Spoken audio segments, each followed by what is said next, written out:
Okay. Wednesday edition of the After Show. Got Wink and Justice with you. Wink over here on the East Coast. And Justice on the West Coast of the contiguous United States of America. It is. Wednesday's child is full of whoa Wednesdays. Yeah. That's right. We title each day of the week because, that's what we do.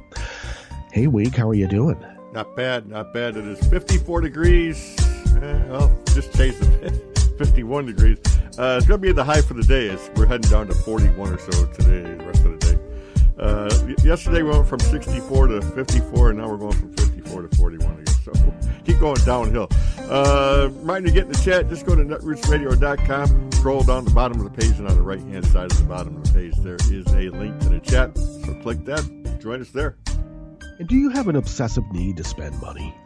Yeah. And an even more obsessive need to spend money for, egalitarian purposes to keep Resistance Radio beating 24/7, 365. Yes, well, if you do, and even if you don't, but you still feel compelled, there are donate contribute buttons just to the leftish of the chat room link. And there you go. So at the bottom of the homepage, that's what I'm trying to say. All right. Okay, here along the banks of the Rogue River in the Rogue River Valley of Southern Oregon, it is currently 43 degrees. And according to the Weather Underground, it even feels like 43 degrees. There you go. I like that. Winds are negligible out of the east-southeast, but we'll be picking up to their usual, 5 to 10 miles per hour, later on in the day. And zero chance of precipitation. We will be a bit cooler today. We were bumping close to 80 yesterday. And we'll be going down to a chilly 77 degrees Fahrenheit. Ooh. Yeah. Yep. All right. Let's see. Pressure holding at 30.14 inches. Visibility at 8 miles. Humidity at 77%. Air quality index is good at 18 parts per, I don't know, is that a million? Yeah. Yep. Must be. Yep. Let's see. Daytime UV is rated at 3. Well, take care. However little or abundance of melanin that you may possess. Yeah. I pretty much. Yep. I always worry about that. I did have my friends, because I was a lifeguard for a little while. Yep. And so we always wore zinc oxide. I mean, you're baking up there. Oh, hell yeah. Yeah. So when I'd go to the beach to go surfing, well, of course, I put zinc oxide on, and people would laugh at me. Oh, yeah. Oh, yeah. Of course.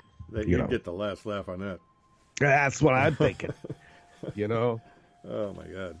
Not that I want to be comical about it, but, sometimes taking care means that you'll live a lot longer. Yeah. Just lucky that way. All right. Weather from around the world is brought to you by people who have purchased their own personal weather stations, and they put them in their property somewhere, like their backyards or their penthouses, and these people live around the world. London is 69 degrees and clear. Paris is 63 and mostly cloudy. Rome is 71 and clear. Kiev is 39 degrees and clear.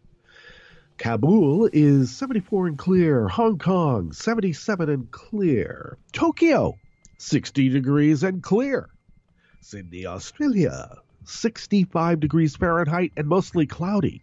I'm pretty sure they use Celsius down there, but, we're here. San Francisco, California is, 65 degrees and clear. And New York is 61 degrees Fahrenheit and overcast. All right. Well, the Dodgers started off pretty hot last night, and I mean that literally. It was 103 degrees at game time. Wow. Yeah. Yeah. Well, you expect the ball to fly when it's that hot at night. I mean, usually in Chavez Ravine, the ball's dead at night. Yep. Usually, in the drier the air, the more it flies. But that just was a testament to the pitching duel that they had last night. So that's pretty interesting. Very good. And I want people to know, I have my opinions, but it is not baseball unless the pitcher comes up to bat. Yeah. All right. And the DH is just another example of how long Russian active measures have been used to destroy the very fabric of the United States and American way of life. Yep. I'm serious. That happened right during the height of the Cold War, Wink. It did. Yep. And I knew exactly what it meant. God. So at least, in parts of the United States during the World Series, both pitchers have to come up to bat. Yeah. Oh, I saw a recipe for a pumpkin spice old-fashioned. Now, if that isn't Russian active measures, I don't know what is. Yeah. Pumpkin spice old-fashioned, Wink. Yeah. That is destroying the very fabric of what it is to be an American. It is. Russian active measures. Oh, boy. Oh, congratulations. Guess what? Remember all those credit card accounts that Wells Fargo opened up in your name they never told you about and stuff, and then charges were charged against you because you never knew that you had a credit card that was being used in your name? Yeah, exactly. You don't have any way to redress that now. They did that in the dead of night. Right. Which just goes to show Jeff Flake, constitutional hero by day, and, general Republican lackey by night. Both he and Corker voted for it. Don't anybody say that they're progressive heroes. They're not. The only reason they said what they said, and the only reason they're getting out, is that Trump is making it a little bit too embarrassing, they still want to get through what they want to get through. They just expected Trump to not be such a spectacle. Okay, let's be clear. Yeah, it's good they said what they said, but then they go and vote on this vote. Can you believe that, Wink? Never fails. It never fails. Equifax, no way to, your credit and all that's out there, any charges accrued against you, you're responsible for, buddy. You can't go to court. Well, you could. Right. But the reason you can't is that you can't go with a group of other people in a class action and put your $500 and their $3,000 and someone else's $200 and someone else's $1,500 all together and get it back. Now you have to take your $500 and pay all the court costs up front. All the filing fees up front, and that's more than $500. Do you really want to try to fight the system and get back money that you got to pay for?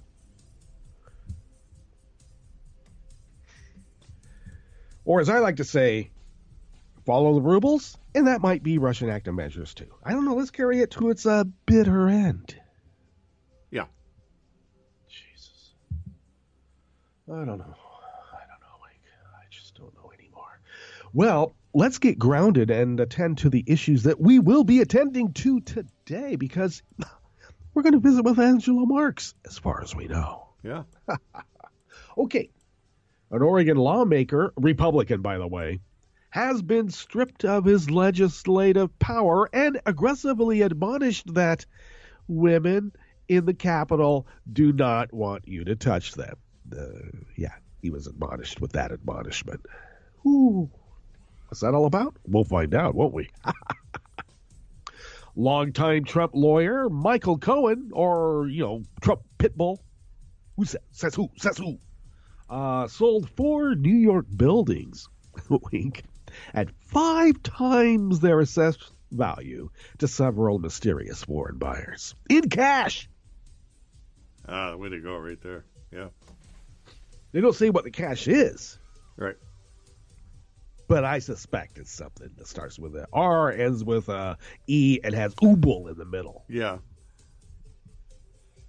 And a new national security study finds that neo-Nazi groups continue to collaborate globally and are employing leaked military and intelligence documents to sway elections. So just so you know, it's all fake. Whenever you hear any of this stuff, it's fake, right? I don't know. Oh, but it is today, Wednesday, that for the last half we visit with Angela Marx. always affectionately known as Angie in Washington State, for a political and world news roundup that she knows what she signed up for. So Merry Christmas. Heck yeah. Yeah. I need to put a little bit of that East Coast sneer in there. There you go. God, I hate when he adjusts his jaw and he breathes in through his bottom teeth, just like Benito Mussolini. And it just drives me up a wall. And I'm trying to figure out, what was it about Obama that they hated so much? Oh, that's right, he was black. Darn it, I keep forgetting. All that, plus the Connect, Unite, Act Daily Coast community calendar, and yes, we're going to go through the events schedule today and more on the after show with that ever so fine fellow over there on the East Coast. His name is Wink. This guy back over here on the West Coast, my name is Justice, and we do this 5 days a week for an hour-ish in this particular specific and ever peculiar tear in the fabric of space-time, because who loves you, baby? Exactly. When I was a little kid and I start first reading about, the tear in the fabric of space-time, tears in space-time, I thought it said tears. Yeah. And I thought, yeah, that explains everything. The tears in space-time. I might still be correct. Yeah, it might be. Yeah, it always goes in circles. Comes back right on around. Okay, let's find out about this fellow. Oh, yeah. When you go, I forgot about when I put this into my bookmark pocket list. Now, this fellow, Jeff Cruz, has been admonished, is a Republican from Roseburg. Now, let's remember, Roseburg is the place where they had the Umpqua massacre, at the junior college, community college there. And they doubled down and, sold even more guns. It was actually, people could carry guns on campus, and, it's just, it is an odd place. They've closed their last library, for instance, because, people have books to read, they might start thinking. So it's no wonder that this particular personage would be, a boor. This is an article by Bob Brigham out of Raw Story. State Senator Jeff Cruz, Republican of Roseburg, was stripped of all committee assignments, which under Oregon parliamentary rules means that Senator Cruz will be unable to amend legislation. And, he was aggressively admonished for groping another legislator and then failing to grasp the criticism of his actions. KGW News has obtained a powerful letter that Senate President Peter Courtney, Democrat of Salem, sent to Senator Cruz. This week, I was made aware that your behavior toward women in the workplace has also gone unchanged. You were instructed in March that you were not to touch women at work, period. Senator Cruz wondered on Monday, if somebody is stretching your comfort level, why wouldn't you say something to them rather than make a big political thing about it? I'm assuming at this point you cannot touch a woman on her shoulder, or you cannot whisper in her ear, or anything like that. Senator Courtney then wrote back, continuing to touch women at work is inappropriate workplace conduct of which you have already been warned. Let me be very clear. Women in the Capitol do not want you to touch them. Courtney also said that the door to Senator Cruz's office will be removed on Friday. Well, they don't mess around in Salem. The entire scandal came to light after Oregon Republicans tried to tarnish Democrats for Harvey Weinstein's alleged pattern of sexual misconduct. It's almost like they had a script, Wink. You know how Alec has the campaign in a box? Because these Republican legislators are so idiotic and stupid, they don't know how to write a bill, so Alec writes it for them, and all they have to do is just, sign their names to it. Pretty much, yeah. And, of course, they are agreeing with the legislation. They just don't know how to put it together. Right. So Alec does it for them. Well, this script of using Harvey Weinstein's conduct, which we have all condemned. When I say all, I mean we on the left. To deflect from the groper in chief? Could that be it? That's all part of it. Okay. So when former Senate Republican spokesman Jonathan Lockwood tried to link Democratic State Senator Sarah Gelser to Weinstein, she asked a question in response. Will you ensure no member of your caucus inappropriately touches or gropes female members and staff in the Capitol? Senator Gessler asked the Republican operative. And it was Lockwood's tweet which ultimately resulted in the Republican legislator being admonished. Senate Majority Leader Jenny Burdick recalls saying, "Get your hands off Senator Gessler," when she saw Senator Cruz with his hands wrapped around Senator Gessler on the floor of the Senate. Senator Gessler has claimed that the unwanted workplace touching has been going on for years. She has served in the legislature with Senator Cruz for over a dozen years. Okay. Hard to believe that it's only being noticed now. I think it's been complained about for quite a while. Yeah. But still. Okay. I only bring that up because of, my insatiable need to be Holden Caulfield and Catcher in the Rye and point out adult hypocrisy. There you go. Okay. Now, it always raises red flags when you take real estate deals all in cash to LLCs. It usually, when you take that check to the bank, they have these, what are they called? Protocols. I believe they're called protocols. You deposit more than $10,000, that sets up flags. And if you deposit $9,999.99, that usually brings up a flag too. Yeah. Just to be clear. Yeah. All right.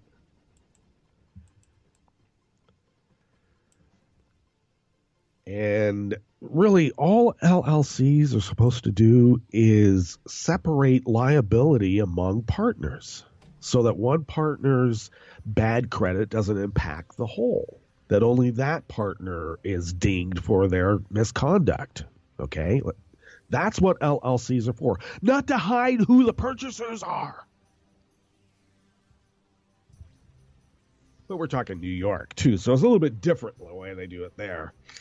Did you know that, for instance, you have to be a lawyer to transfer property, to sell property and transfer title to? Did you know that? You actually had to have or New York in New York generally yeah. On the East Coast. That's the way they do it. You have to be a real estate agent. You have to be a lawyer. There you go. Out here in the West, lawyers, we'll do it ourselves. If we're going to get sued, we're going to get sued. So we'll just have this thing called errors and omissions. We'll put in a big kitty, and every time we get sued, we'll pay it out of that. There you go. Okay. Errors and omissions. This is by Peter Stone and Greg Gordon from McClatchy, Washington Bureau. Donald Trump's longtime business lawyer, Michael Cohen, may be best known for his aggressive campaign television defenses of the real estate mogul, his role in an abortive effort to build a Trump Tower in Moscow, and allegations that he attended a meeting last summer with Russians in Europe. But while serving as a top executive at the Trump Organization for a decade, Cohen himself was a sometime real estate wheeler-dealer whose companies appear to have netted as much as $20 million in profit by flipping properties to mysterious buyers. Oh, the one element that I left out of anonymous LLCs is that this is a way to launder money, especially when you're selling it 5 times over the assessed value. There's laws here that prevent that, except, I take that back, in all cash sales. Because the banks are loath to loan on properties at anything way over assessed value. It has to be justified by comparables in the neighborhood.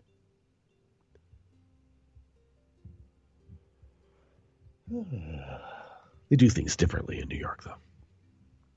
Okay, the facts surrounding one of Cohen's ventures in particular raised red flags for several experts interviewed by McClatchy. In 2014, a mysterious buyer using a limited liability company that hid the purchaser's identity paid $10 million in cash for a small apartment building on New York's Lower East Side that Cohen had purchased just 3 years before at $2 million. The handsome appreciation came despite the fact that the assessed value of the property at 172 Remington Street hardly budged in the years, hovering just around the price Cohen paid for it. And actually, it was a tick below. Because, housing's tough in some places. 3 other properties Cohen bought and sold in roughly the same time frame followed a similar pattern. Sort of like Trump's sale to Russian oligarchs down there in Florida, where the guy bought this estate for around $70 million and Trump had paid, $30 million and Trump had paid something like under $8 million for it. And this Russian mogul bought it for this, ungodly amount of money. And then basically just trashed it, tore it down. What? Well, I guess if you're going to launder money, you might as well get rid of the old structure and start building another one so you can, cheat your Polish workers without the hard hats. Look, if I'm going to bring in every political popular meme, I got to be complete in it, okay? Come on. Yeah. Come on.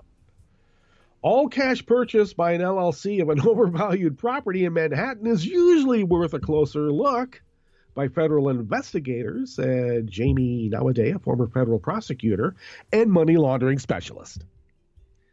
And now as a partner with the New York law firm of Kelly, Dry, and Warren. There are perfectly good reasons to buy and sell through LLCs, but the combinations of facts is one that tends to arouse interest. All cash, overvalued property.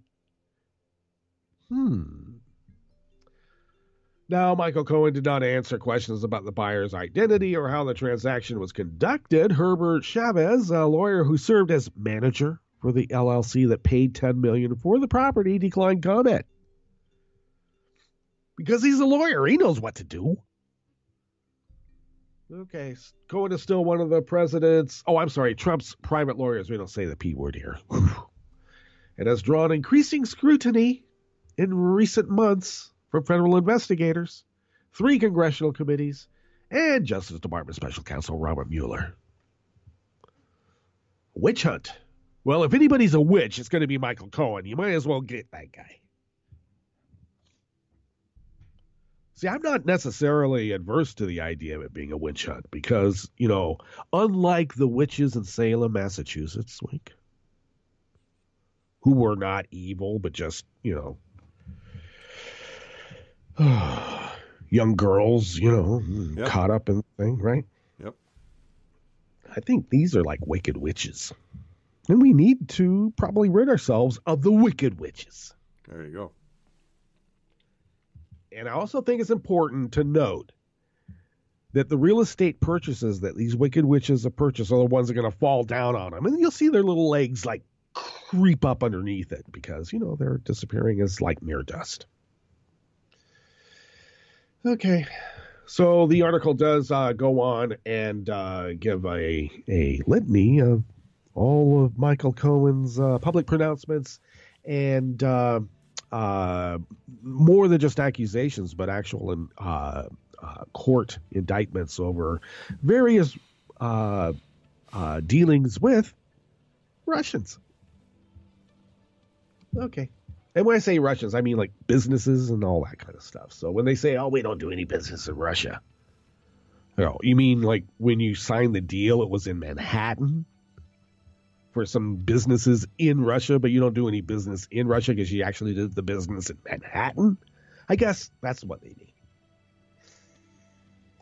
Okay.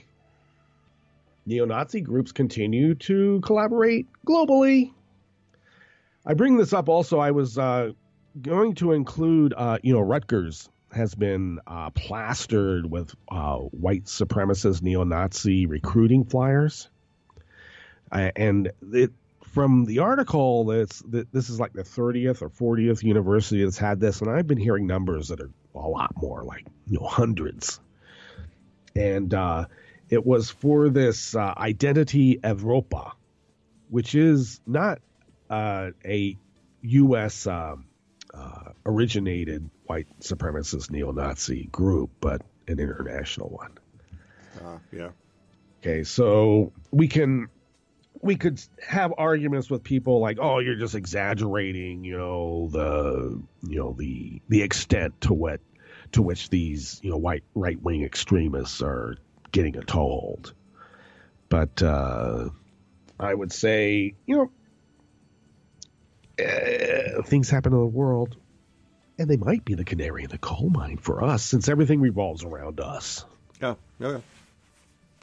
Luke Barnes out of Think Progress penned this one. Extreme far-right groups across the world have united under the same banner and are actively collaborating to help influence elections and intimidate political opponents, according to a new study by the Institute of Strategic Dialogue. And current efforts to disrupt them are lagging far behind. The report details how far-right activists have broken through divides that for years kept them spread out, disconnected, and distrustful of each other. Well, 4chan brought a lot of people together so they would know, we can be dicks and no one will care. I guess. The internet has allowed far-right groups to, quote, actively seek to overcome ideological and geographic differences for the sake of expanding their influence, reach, and impact. And a key part of that impact is coordinated grassroots activities and the weaponization of internet culture, which allows the far right to, quote, bring about attitude and behavioral change, in particular among the younger generations. And why is that? Because I suppose if they don't have anything really rational in their tiny little heads, you could fill it up with irrationalities and call that the truth. Little things like, that person over there asking for equal rights, they don't want equal rights. They want special rights, which means you're giving up your rights. Yep. It is white genocide when they do that. Oh, yeah.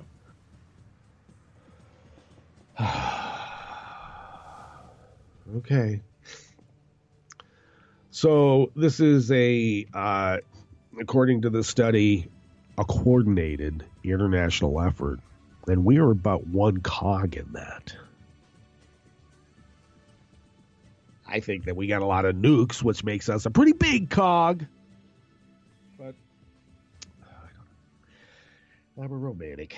Okay, the article also is linked to show notes at Daily Codes, so check that out. And I guess we're pretty close. We might as well go ahead and we'll get over to our Jim Hightower break. And that'll give us a couple of minutes to connect with Angie.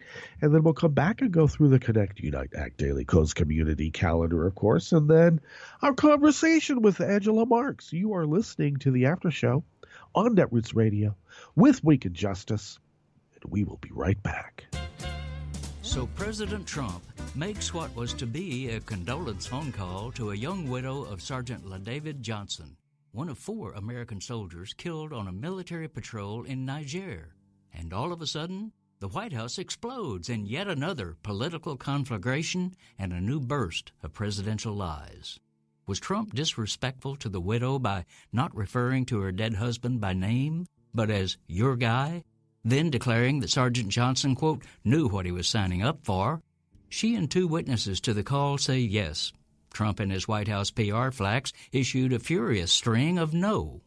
But rather than simply let it go at no, Trump couldn't resist, 1, patting himself on the back, and 2, politicizing the whole exchange. He bragged that he has called the family of every soldier killed since he's been commander-in-chief. Turns out the chief lied about that. Many grieving families got no call at all from him. Then he took a cheap shot at Obama and other former presidents, declaring that most of them didn't call any families of dead soldiers. Another lie, for they did, in fact, make calls. But wait a minute. Niger? While most media outlets have played this brouhaha as a she-said, he-said story, shouldn't we be asking Trump the big question? What the hell are our military forces doing in Niger? To the public's complete surprise, we suddenly learned that the U.S. has soldiers dying there. Why? What is our national interest there that warrants spending American lives and money? This is Jim Hightower saying Trump and his GOP Congress are throwing money at the Pentagon, your and my money, demanding a massive $700 billion military budget. For what? Here's another shocker for you. The Pentagon has some 200,000 U.S. troops deployed in 177 countries. Who knew? And again, why? Need an antidote to the progressive blues? Want some good news about how grassroots folks are rebelling against the corporate powers and winning? Well, here's an easy-to-swallow pill for you, the Hightower Lowdown. Hightower's monthly newsletter will give you the lowdown, even as it lifts you up. It's 4 pages a month, jam-packed with facts you can use, actions you can take, and Jim's own Texas humor, all for only $15 a year. To become a lowdowner, go to hightowerlowdown.org. You are listening to netrootsradio.com. Please hang up and try again.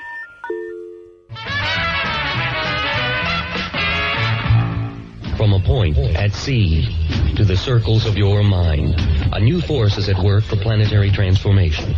New radio for a new Earth.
Okay, we're back. And indeed, we are back. And thank you for sticking with us. This is the After Show with Wink and Justice. Justice here along the banks of the Rogue River, in the Rogue River Valley of Southern Oregon on the West Coast. Wink is in upstate New York 21 on the East Coast. Angela Marx is along the Columbia River Gorge in Washington State on the West Coast. Our crew are the ethereal creatures who span all coasts. Because they are the ethereal creatures who reside in the cloud whose advanced intergalactic technical abilities allow Netroots Radio. And thus, by extension, the After Show to span the globe, the solar system, out past those gigantic super blue stars, and beyond. Exactly. Blue stars. Gigantic blue stars. I love that. So much mystery. Okay, so today's Connect, Unite, Act Daily Codes community calendar is facilitated today by Gabe Ortiz. And I guess maybe he will be doing this mostly every Wednesday. And he opens up the diary with the question, have any public figures ever inspired you? And he cites RuPaul as a great inspiration for him. Did any public figures inspire you, Angie? Molly Ivins. I loved her. Yep. Molly Ivins was a big one for me. I don't know. Yeah, same here. You know, when they say public figures, I mean, Byron was a public figure. I always wanted a Navy. So just like Byron. So I'm still working on it. I'm going to get one. I don't know if Molly wrote every day, but we only got her like 2 or 3 times a week. But it was always great to get that post from her in the paper. Yep. So Byron, Dylan, Bob Dylan, John Lennon. Yeah. I'll tell you who was a great inspiration. And sad to note, but 15 years ago today, Paul Wellstone died. And I think if any public figure in recent memory had more of an impact, it wouldn't be anybody, it would be Paul Wellstone. And his death still shocks the senses after all this time. I can't believe it's been 15 years, Angie. Yeah, it's hard to believe. When you're young and people tell you when you get older, time flies, and you go, yeah. It's, I look around and 30 years have gone by, and I'm thinking to myself, how did that happen? Yeah. So, yeah. It does. It does tend to fly by. No, it's just another one of those demarcations in time I've always noted, the what if question. What if Wellstone hadn't died in that plane crash? How things could have been different. And so that's why it still is shocking to me. So, okay, well, let me get through this and remind folks that New England Cossacks are going to be meeting up November 4th in Kittery, Maine, right on the border with New Hampshire at the Farm Bar and Grill at high noon. RSVP to nhawks42@gmail.com. And he has a post for more details. San Francisco Cossacks are going to welcome T. Burchard to the Bay Area. So Cosmail Navajo, if you'd like to attend their event, Saturday, November 4th, 6:30 p.m. at the Velvet Cantina, 3349 23rd Street in the Mission. And that's on 23rd and Bartlett between Mission and Valencia near the 24th Street Missions Station. And get a hold of Navajo once again to attend that. And the Seattle and Puget Sound Cossacks have tentatively scheduled their next meeting for noon on Saturday, January 20th, where they hope to have a large crew come out to guide the future direction of the Seattle and Puget Sound Cossacks. Cosmail Eagle of Freedom to RSVP, and more details will be forthcoming. And that is your Connect Unite Act Daily Coast Community Calendar for the 25th of October of 2017. And now, our time with Angela Marx officially begins. Hi, Angie. It's like a crazy stuff. Crazy stuff has happened. We were talking in the during the break about the vote against the Consumer Financial Protection Board, but also Jeff Flake and Corker announcing that more prominently yesterday was Jeff Flake's speech, which announces that they're not going to run. And if we're looking for wave election, two people stepping down is still two people stepping down. Well, it's not just two. It's not just two. There have been 9 two more. Two more is what I mean. Yeah. There have been 9 announcements of people saying they're going to retire, they're not going to run again. And of those 9, 8 of those are Republicans and 1 is a Democrat. Now, I read some statistics about a week or 2 ago about this phenomenon. And in midterm elections, when you get retirements out of one party and they're the party in power, it's a big sign of a wave election building.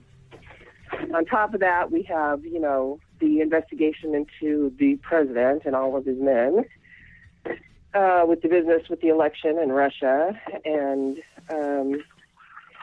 I don't know. I talk to people out in public every time I go out. I've always been a big interrupt strangers and talk to them about politics out in real life. It made my children, cringe and cry when they were young because they thought I was crazy. But people are willing to talk about Donald Trump when you ask them in public because, right. He's looming over everyone's life. But what should concern people is not just that these Republicans are announcing their retirement. What should concern them is the content of what they're saying about the president.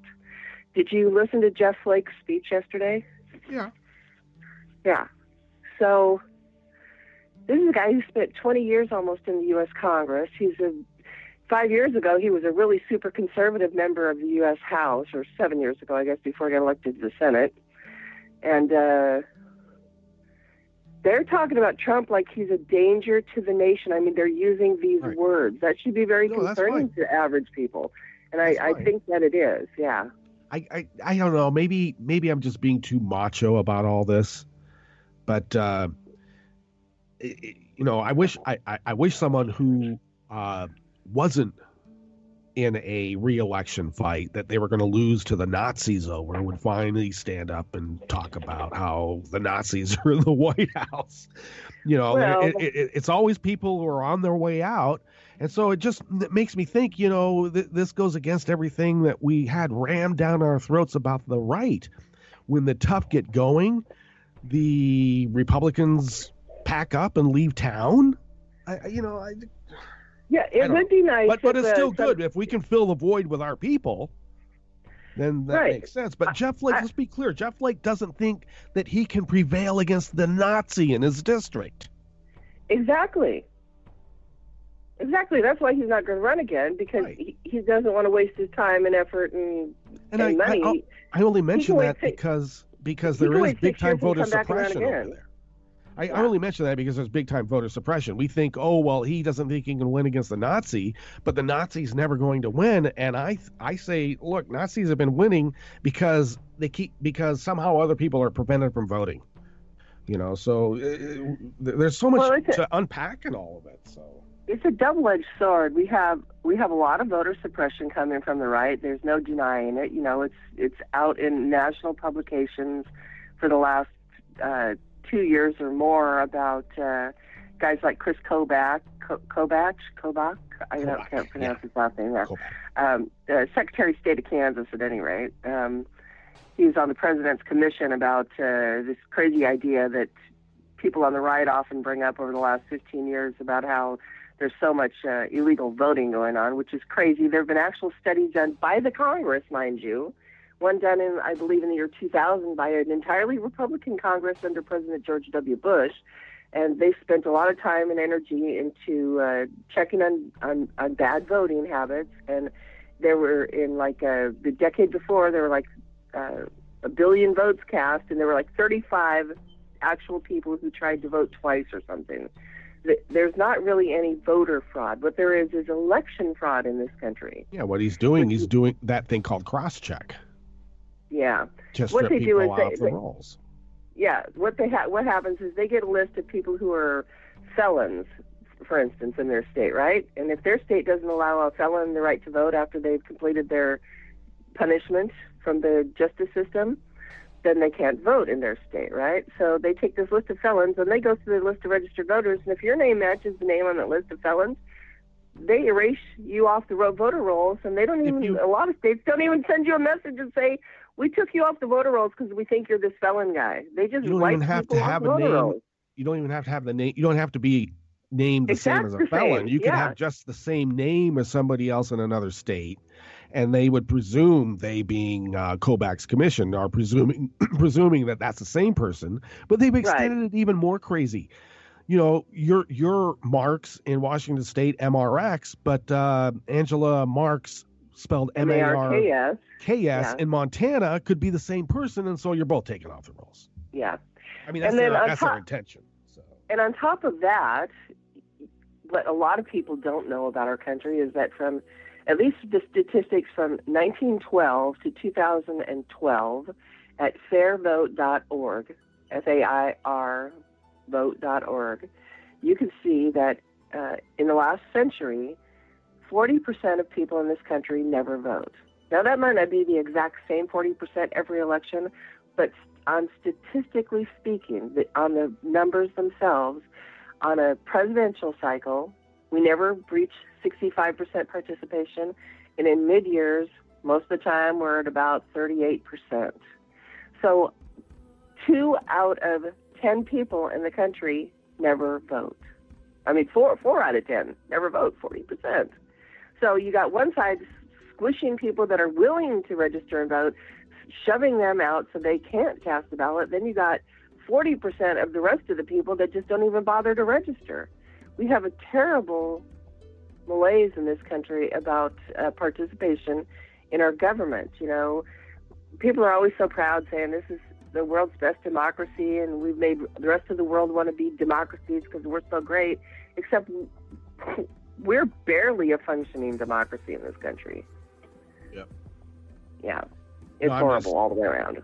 I was reminded of the Roman slave ship, and the slaves are being whipped to row faster, and one Roman slave turns to the other Roman slave and says, "Yeah, but at least we have the best democracy." Yeah.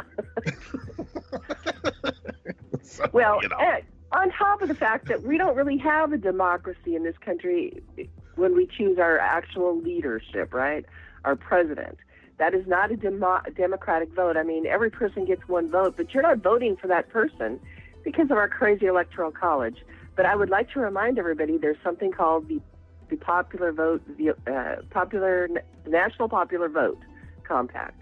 There are a number of states that have enacted a law in their state that says when enough states do this, enough states that have 270 electoral ballots in total in their states combined, that the next presidential election that comes along, whoever wins the popular vote nationwide gets their electoral college votes out of all of the states in that compact, meaning that the first year that happens, the popular vote will choose the president that cycle and every cycle after. So if people don't like the electoral college, go to nationalpopularvote.com and check and see if your state's on that list of states that have joined that compact. If not, call your state representative and tell them you want them to write a bill to get your state in the National Popular Vote Compact.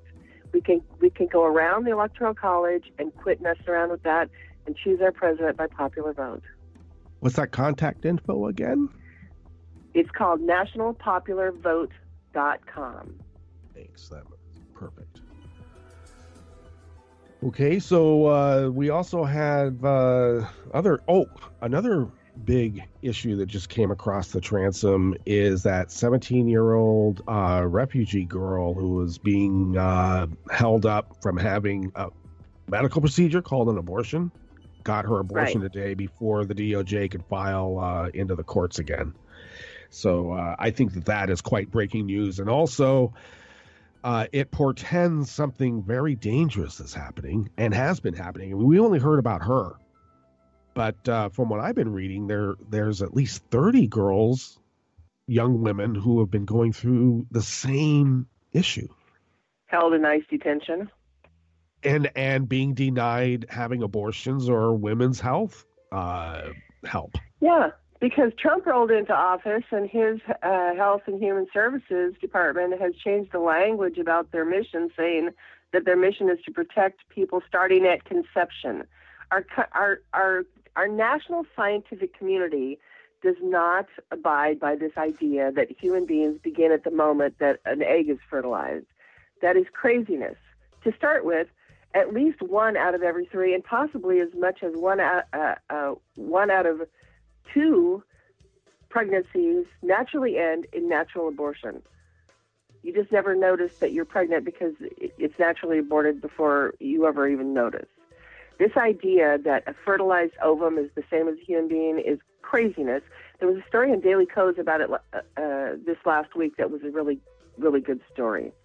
The person says, if you want to prove to these crazy people on the right that it's nonsense, ask them if there was the building was on fire and you go into a room and there's a 5-year-old child on one side of the room and a container of frozen ovum, viable ovum, on the other side of the room with 1,000 eggs in it, which one would you save? Well, of course you're going to save the living 5-year-old child because that's a human being, and the other things are just possible potential people. I'm just so tired. I'm 56 years old. I can't believe we're still fighting this war with these people. It's insane. Well, it's even worse than that, because not only are they doing that, but they're also pushing the rhythm method. I'm kind of a lapsed Catholic, And when I was an altar boy, we used to have the joke about the rhythm method. The rhythm method might keep you from getting pregnant, but the rhythm and blues is what's going to get you pregnant. So yeah. So it's what? First define nonsense. rhythm. First define rhythm. Yeah. How about women like me who never had a regular cycle in her life? Never. But my doctors never thought I would ever have children because my cycle was so irregular. I would never have been able to have used the rhythm method to prevent pregnancy because I would never know when it was happening. Right. Now, I wanted to get back to the 17-year-old refugee girl because she was under the aegis. Now, get this. The Trump administration has been so lax in filling any position in government. I mean, we're lacking secretaries, we're lacking assistant secretaries, we're just lacking staff. Hundreds. But he decides to appoint this person that runs the refugee resettlement part of DHS. And this guy is an anti-abortionist from the crisis clinic centers, and he is literally going in and counseling girls against abortions or finding out what their beliefs are about it. And that determines whether they get moved through the resettlement program. I mean, there's so much corruption and unscrupulousness. But I'm just astounded. He's bereft in filling appointments, but found somehow to fill this one. What's that all about? And he picked somebody out of the fake pregnancy. Yeah, exactly. I mean, he's counseling women to go like he would in one of those pregnancy crisis clinics. I have to tell you, these organizations, and the federal government has given millions of dollars in the last 30 years to these organizations. Taxpayer dollars have gone to these organizations, right? They keep them afloat. And what these organizations do is they get funding from states like Texas to counsel young pregnant women, right? They're supposed to counsel them. But they don't counsel young pregnant women to make the best choice for their life. They counsel them to not have abortions, right? And they use flummery and they just flat out lie to women about all kinds of things. And how is it legal to have a business whose main goal is to go out in the public sphere and lie to women about a medical procedure? How is that legal in this country? I don't understand what's going on in the last 20 or 30 years that the women in this country are just willing to sit quietly and let the entire other side of the gender aisle decide what's going to happen to our lives. It's just craziness. I can't strongly enough urge every young woman to wake the hell up and look around at the world and do your duty as a citizen. Get registered and vote and know who you're voting for. Yeah, this side believes in a higher power, and that's why explains why Bill O'Reilly is mad at God. That is just hilarious. I saw that yesterday. Believe that guy? I mean, he purports to be a Catholic, but it's like, I don't know, the kind of Catholics we used to laugh at, It's like, go to confession, beat up your wife and kids on Friday, go to confession on Saturday, take communion on Sunday, start all over again on Monday. It's not just that. I mean, how old is that loofah joke about Bill O'Reilly and his news producer? I used to... At a Netroots Nation, I was his producer. God, it escapes me. He's got a show on Fox now, and remember he did recently a man on the street thing and asked a bunch of Asian people, about American civics to make fun of them and stuff.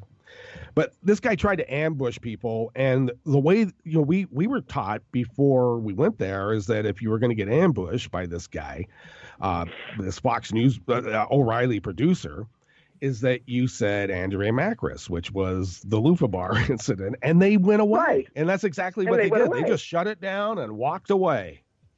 Well, everybody's shocked to hear he had a $32 million payout for some sexual harassment, right? That was just one. But why aren't they recording how many of these women he's paid off? I mean, it's like 13 or 14 or 15 or something, right? And even after that, Fox decided to give him another contract until the heat got so bad that they basically paid him off on that contract, $25 million. Well, you have to go away and you can do some podcasts at home now. In the old days, people in the entertainment industry had what they called, what is that word? They had a clause in their contracts, a morals clause in their contracts, right? And they used it on these women in Hollywood all the time back in the day, right?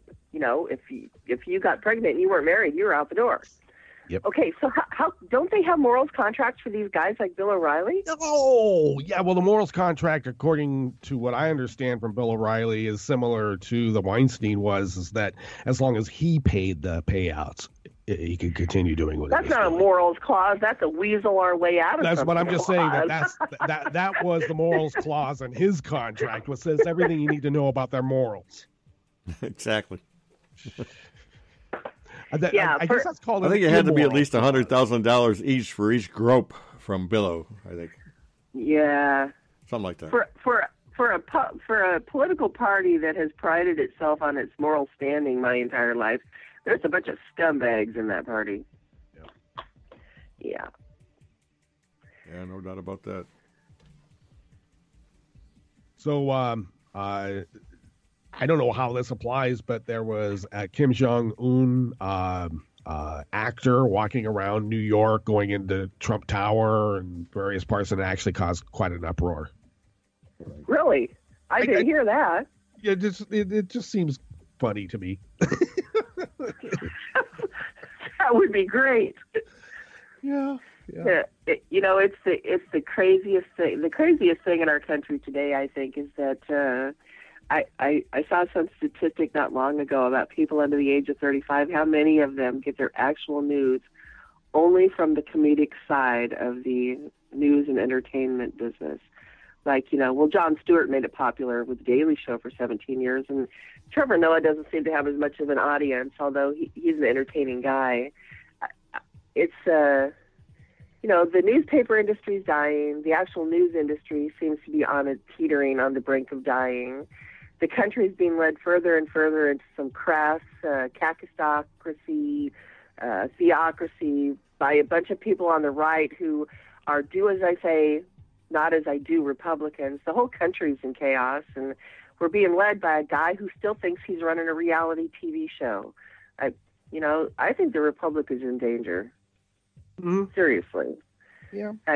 It's hard to think that a country with a nation our size in the modern era could collapse and fall apart, but I'm telling you, I'm seriously worried that my children are going to see the end of their life not in the United States of America, but in Cascadia, maybe. Mm-hmm.